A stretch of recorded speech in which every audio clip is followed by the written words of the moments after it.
کارو میکنی؟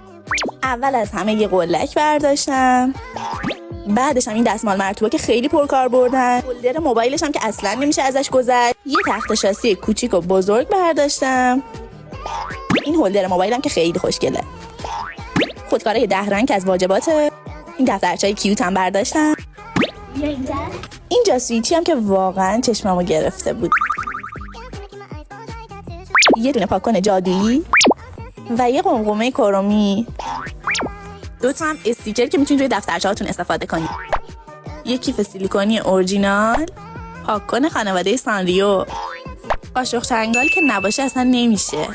ساعت رومیزی برای اتاقتون. جامدادی تبلتی که خیلی پرکار برده. یه ماشین حساب کرومی و در نهایت هم یه دونه چسب زخم. اینم یه پک خفن از کرومی.